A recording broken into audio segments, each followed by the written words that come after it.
But what's different today than from the past is this is the first time when Americans have doubt as to whether or not we can solve our problems and whether or not we can even come together to give it a shot. And this is why I really felt compelled to write this book, because I wanted to help explain my experience in the Army. Leaders have to do three things. First of all, they need to help folks understand the challenges before them. They need to explain what's going on. The second thing is to provide a vision that will solve the problems and elevate, right? This is the transformational aspect of it. Elevate in terms of effectiveness, elevate in terms of cohesion, and elevate in terms of morality. This is what James McGregor Burns was writing about when he talked about transformational leadership.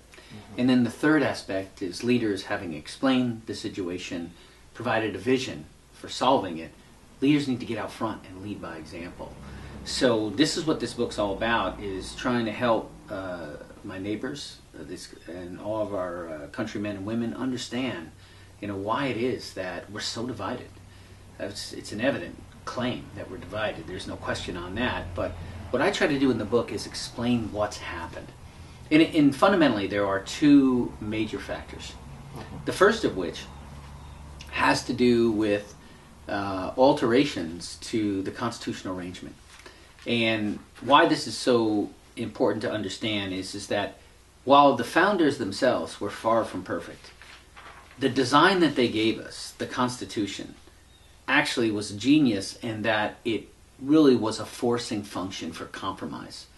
The Constitution itself, interestingly enough, was a compromise because we had dueling plans. We had one from New Jersey and one from Virginia. Not surprisingly, New Jersey favored the small states, and Virginia tended to favor the more populous, the bigger states. And the Constitutional Convention was at a standstill. They really didn't know what to do. They were gridlocked. Until Roger Sherman came forward from Connecticut and said, you know what, there's no way we can accommodate here. We can work our way through this. And that ultimately was adopted. So the Constitution itself was a compromise intended to drive compromise. And what's so specific about that? Well, in the sense that we committed to not only separation of powers, federalism, and the Bill of Rights, but we committed to the rule of law, that political change would be affected by way of the people, the people's representatives. So by way of the Constitution, the only way you got change is if they work together. Because in the absence of consensus, the founders set it up that we keep the status quo. And so when the American people get sufficiently frustrated with the status quo, they have to work together to actually affect change. And so, this force was so powerful that even in the face of very strong headwinds, you still saw our legislators in the 19th century working together. We know of the Compromise of 1820, the Compromise of 1850, and you look at any other political system, you'd be hard-pressed to find in such divided times that they were able to come together. Regrettably, we were not able to peacefully resolve our issues. That was that one moment when we had violence in our country. But as Abraham Lincoln said, if slavery is not wrong, then nothing can be wrong. And so that was a struggle for justice in our country and a very important moment. And as we look past the Civil War, for a long period of time, the country again had this mechanism to bring us together. What's been changing is we no longer see major political change in our country by way of rule of law.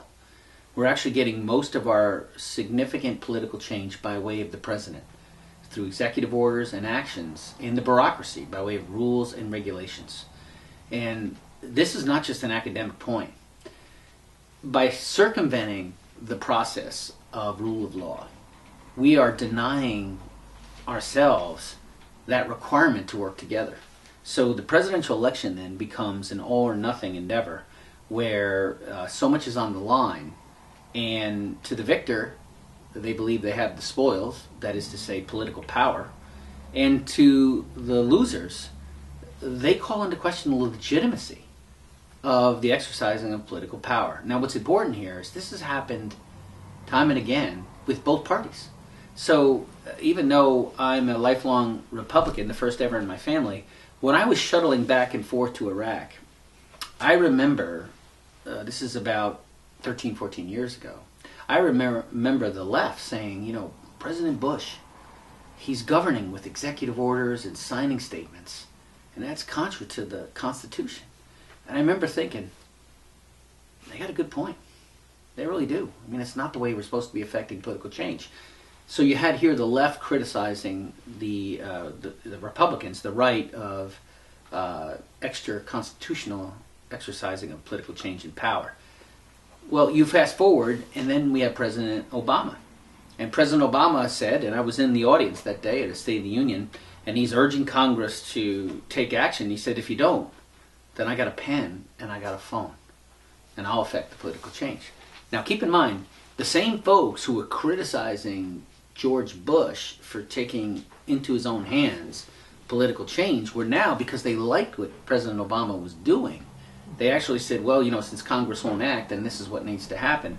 And they supported it. And the right, who were just supporting Bush, even though Bush was taking some questionable actions, the right said, well, that's unconstitutional. And you could see it tearing the country apart once again. So now it's 2017. We have President Trump.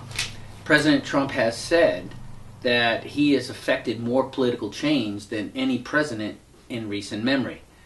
Well, he's making my point, because he has not enacted one single piece of significant legislation in 9 months. So he actually reinforces my point that we're getting political change by fiat. You know, if you think that the country needs to enhance its security posture as it relates to, for example, refugees, well, then you need to work with the people's representatives, is what you need to do, because you can see what happened. When he issued that executive order, what happened? It tore the country apart, right? Just as when President Obama took some action by fiat, it tore the country apart. And likewise, when George W. Bush signed bills and put a signing statement, basically said, I agree with some parts, I don't agree with others. We have to get back to governing. We have to get back to self-governance by way of committing to the rule of law, because that requires us to work together. Let me amplify. Let me say one more point on this. So the way it helps the country come together is not only because the representatives have to be able to accommodate, but then they take a vote. And change is never easy. It's never easy in our personal lives either. Change is always hard, but it's sometimes necessary. And so when the legislators actually vote for change, they got to come home and explain it. And so that process of standing before their constituents actually helps the country too, because you have this very interesting circumstance where both Republican and Democratic representatives are standing before their people and saying, I voted for this, and here's why. And the other party is saying, I voted for this, here's why. And then when they come back to Washington, it's interesting. I saw this happen in the times we were able to affect change, like the 21st Century Cures Bill, which is a really good bill, which was an exception here, where we actually changed it through rule of law, which is a really good change. When we came back, and any time we did this, you know, representatives say, how'd it go at home? You know, and they say, well, pretty good. You know, some heat over some things, but pretty good. This created symbiosis among the legislators, because they had to actually stand on the same ground. They had to defend the same vote, even though they were in different parties. And the same for constituencies, because through that conversation, there's an elevated discourse, and people start to consider, you know what, while I wasn't really ecstatic over this bill you voted for, I do now realize it's better than what we had. It's better than the status quo. So this is what I'm saying, that when we deny ourselves that process of affecting political change, when we deny ourselves, when we go outside of the constitutional process, we set ourselves up to be divided. And whoever's not in power questions the legitimacy. That's the first major reason why we're divided. There is another reason why.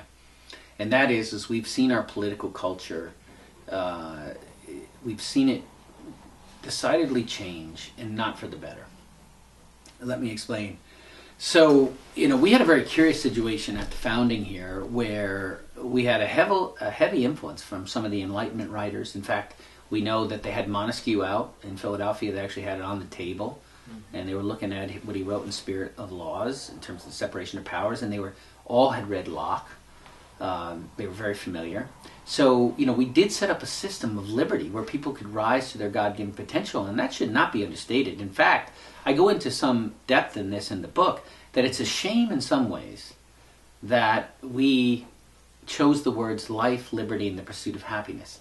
Because in the 21st century, when somebody says the pursuit of happiness, you think it's corporal, it's physical, when that's not what they meant. What they really meant is they were translating a Greek word called eudaimonia, which is really about a flourishing life. And this is why what Jefferson et al., what they did in the Declaration was so radical.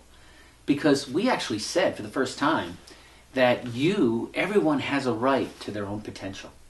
You have the right to rise to your God-given potential. And government has a responsibility to secure that right. So, whereas Locke gives us life, liberty, and property, the American experience gives us life, liberty, and the pursuit of happiness. A radical statement. What I do in the book is, first thing I say is, fear not. We can solve this. We absolutely can solve this. But we have to be serious about it. So here comes the plan. Well, the first thing is we've got to address this widely held belief that the system is rigged. And I really am emphatic here because my party tends to oppose some of these reforms, and I don't think that they've thought it through. I think that, in fact, I'm very encouraged to tell you that increasingly in my party there's starting to be an awakening that we need political reform.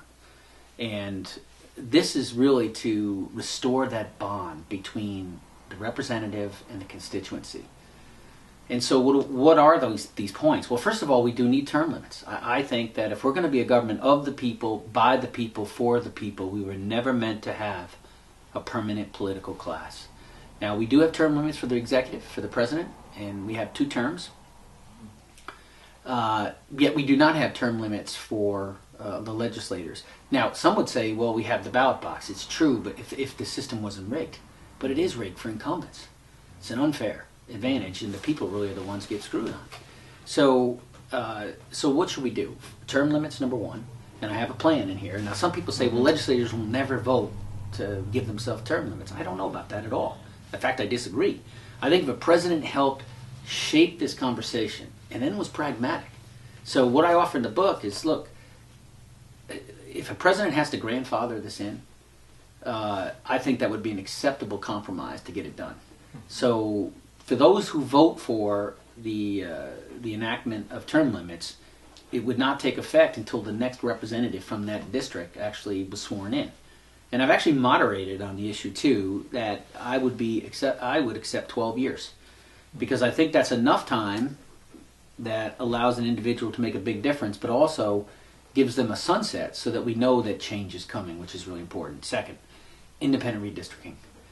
We have this illusion that we select our representatives when too often representatives pick their voters every 10 years indirectly through this collusion that goes on in the redistricting process.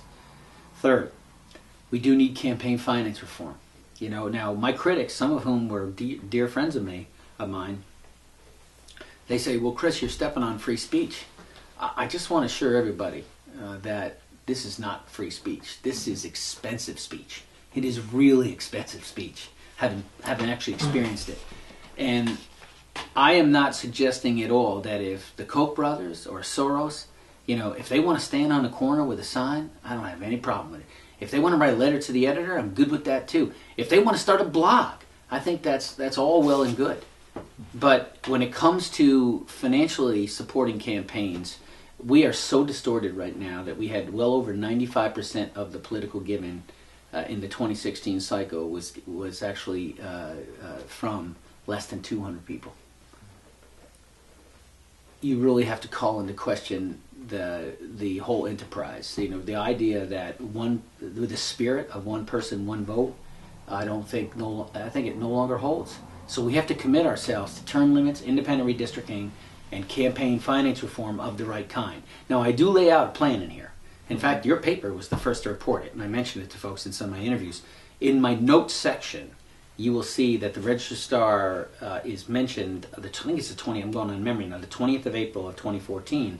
I offered, it was John Mason was the author of the story, but I offered my opponent at the time, I said, look, even though there isn't a campaign finance law now, just as I'm self-imposing term limits, we can self-impose a campaign finance regime. And if we follow it, I think it could be changing for the country. And I would assure anybody that they say, well, you know, challengers, the problem is that they need to spend the money. For any race that actually commits to this kind of campaign finance, self-imposed, they're going to get all kinds of earned media. Because everybody from CNN to Fox, National to here is going to want to know, are they cheating? Are they following the rules? Isn't this interesting? We have a self-imposed campaign finance. I think they're going to get all the name recognition that they need just by adhering to these rules. So we're talking about capping the amount of spending. So there would be a limit on how much could be spent on the campaign. There would have to be, and it would be referee. You'd have to report everything that you get. There would still be individual limits. And here's the final piece. No outside spending. None. So we're talking about not only no super PACs, but no PACs at all. None. If somebody who is in a PAC, like business leaders or union members, if they want to give, they can give individually within limits. But I think we have to move away from PACs because they are a big reason why we have a problem today. And then finally, lobbying. I think we need to address this lobbying dimension because it leads to this iron triangle and this revolving door that goes on in American government. So I go into great depth in this, but I think that we have to commit to political reform. If we're going to drain the swamp, as both Trump supporters and Sanders supporters want to do, and by the way, it probably polls 75 to 80%, we need to enact this. So in addition to this, before I segue to substantive reform, I think we also need to address the legislative-executive branch relationship because that's what was one of the major ailments, as I pointed out. And so I offer in the book a series of reforms that will put this back in balance. I talk about changing the way we go to war. Our founders never intended for a president to send us to war by fiat. In fact, it was Hamilton. It's interesting of note that on the Federalist Papers, Alexander Hamilton, who is the strongest supporter of executive branch, he's actually the author of Federalist Paper 69 that says, fear not, because this new president is not going to have the power of King George. In fact, he actually uses these words, it'll just be like the first general or the first admiral, because the real power to decide on whether or not we go to war is going to be with the people and the people's representatives. So I authored the War Powers Reform Act. I believe it's the teeth we need. It actually got pretty serious sponsorship. At one point in one of the Congresses, I think I got up to 50 co-sponsors. And when you look at the names, a lot of very serious people that were co-sponsoring my bill. I'll give you an example. Adam Smith, I think, is arguably the leading defense intellectual in the Democratic Party today. He's the ranking member on the Armed Services Committee. And he's a stickler for legislation, and he's a hard get on any bill. And he sponsored this bill. He co-sponsored this bill. And then on the Republican side, I had at least a half dozen Freedom Caucus members. So, you know, the fact is that I believe this bill needs to be enacted because it will change the way that, and you know the only way I think it's going to get done is if President Trump or any presidential candidate runs on it. Because the problem has been, you know, we had the War Powers resolution that was enacted over the veto of President Nixon. Presidents subsequently, none of them from either party have acknowledged the constitutionality of the War Powers Act. So that's why I think we need, and plus it's caused confusion among some of my colleagues. My colleagues were convinced that the War Powers Act gave the president unilateral power for 60 days, and then Congress kicks in. That's not what's in the text.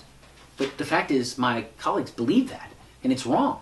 So the War Powers Reform Act that I authored actually cleared that up, took that language out that caused that ambiguity, and says that anytime the president wants to commit forces into imminent danger, combat or imminent danger, they cannot expend those monies until they get authorization from the people's representatives.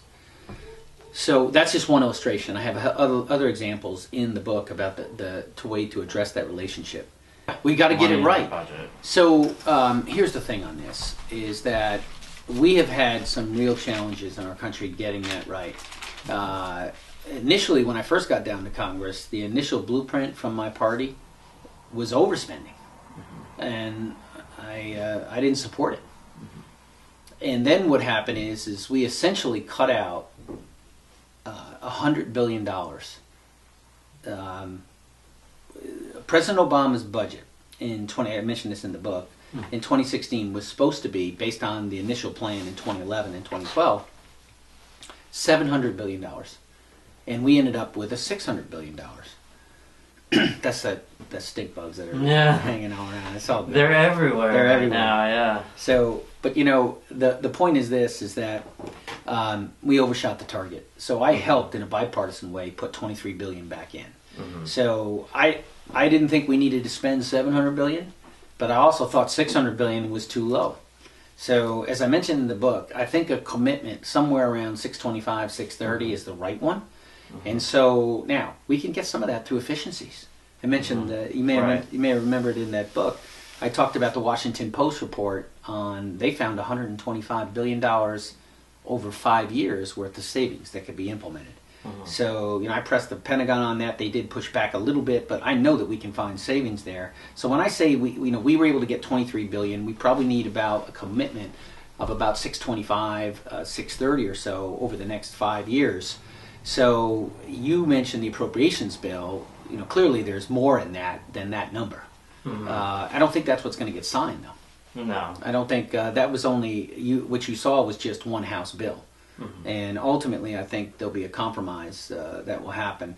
But I do want to be clear on this, that peace through strength does require us to reset our military. We cannot have a situation where they don't have the kit, they don't have the training, and some of this stuff is very intensive, preparation intensive. I mentioned in the book that for an infantry unit, they're not fully combat ready until they've gone through all phases of training, including a visit to the Premier Center, the Combat Training Center, and those cost money.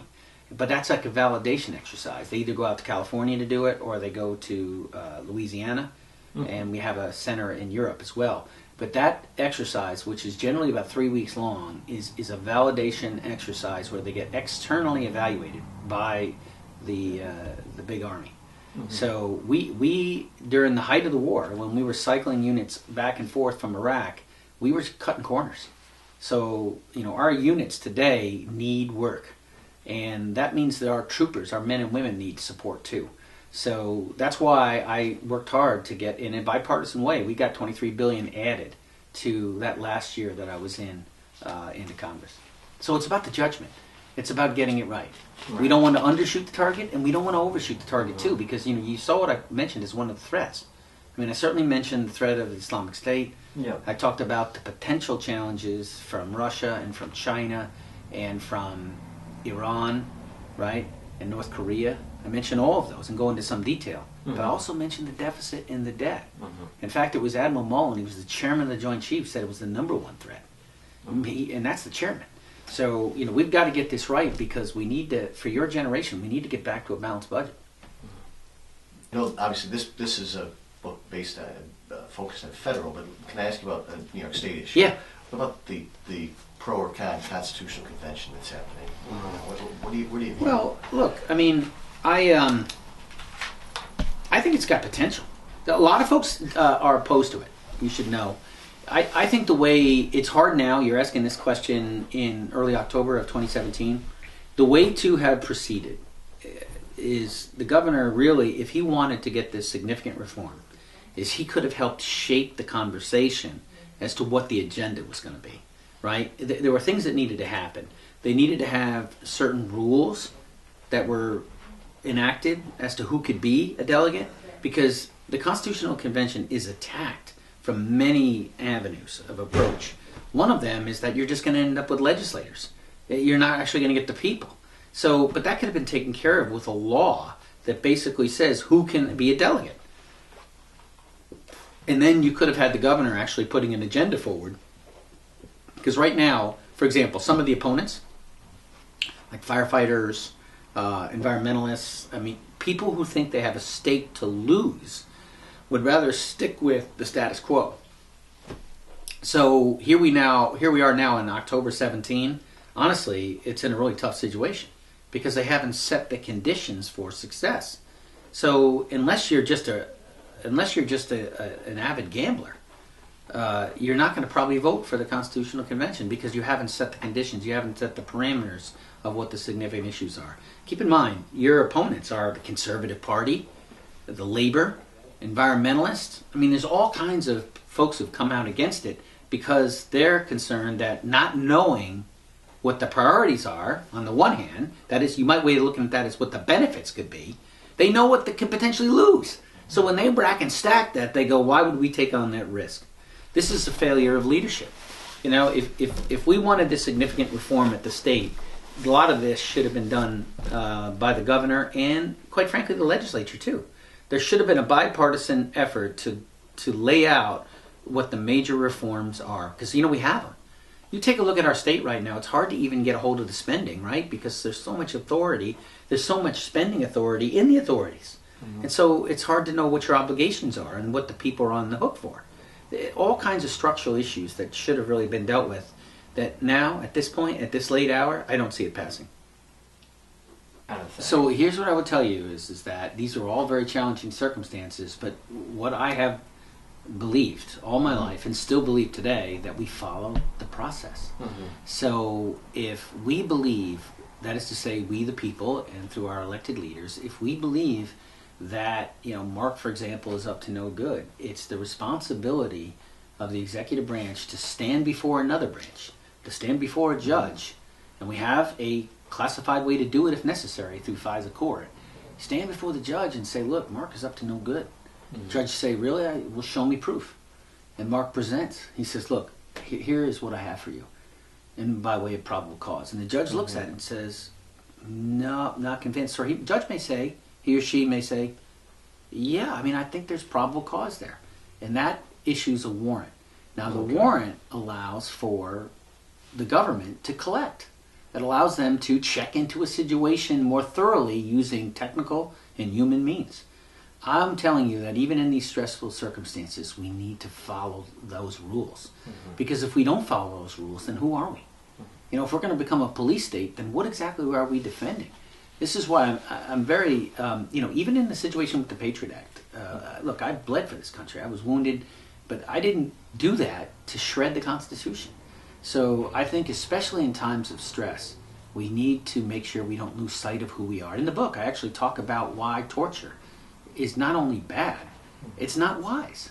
And I have a whole section on that. I mean, so again, stressful, absolutely. Are American lives on the line? They are.